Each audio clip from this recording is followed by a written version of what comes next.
This is an example of a relatively tricky geometry problem. As is with most questions in the exam, don't expect to be able to immediately plunge into the problem and know what to do just after reading the question.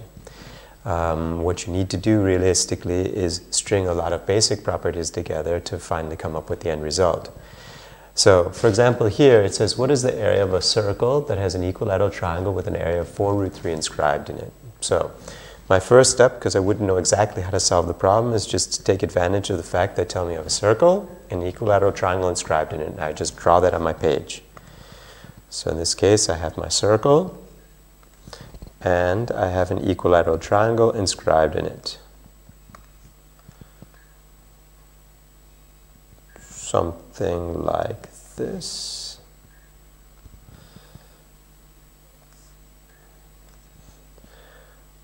Okay, all right. So, something like this. And I would say, okay, what can I do here? And the first thing that comes to mind is that the area of the equilateral triangle is 4 root 3. And I know that the area of all equilateral triangles has the formula, or shortcut formula, side squared root 3 divided by 4.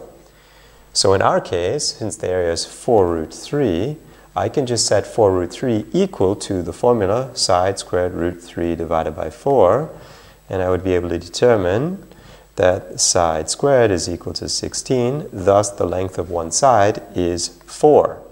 And I would put that immediately into my drawing. This is with most geometry problems. I have found that if I just put all of the information as I generated directly into my drawing, usually the solution or the path to a solution becomes much more clear. So in this case, I know the ultimate goal is to figure out the area of the circle. So in order to figure out the area of the circle, I need to know the radius, because the formula for the area of a circle is equal to pi r squared. So what I need is the radius. So my thought is, if I just bisect all of the angles here, for example, this side here, and this here, I would be able to find the center of the circle. And this point, or this line here, should be the radius of the circle. So what else do I know? Well, this angle here should be 60 degrees. Since it's an equilateral triangle, this is 60, 60, 60. And since I bisected each of the angles, I would be able to say that this is 30 degrees. And I'd say, okay, since I bisected this angle here, and I know this side is equal to this side, this would have to be a 90-degree angle. Therefore, this angle here must be 60 degrees. And another thing that you should definitely know for this exam is you should be able to work quite comfortably with 30, 60, 90-degree triangles.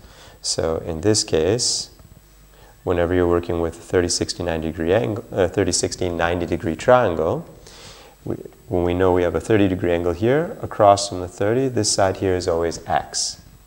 Across from the 60-degree angle, this is always x root 3, and across from the 90-degree angle, this side here is always 2x.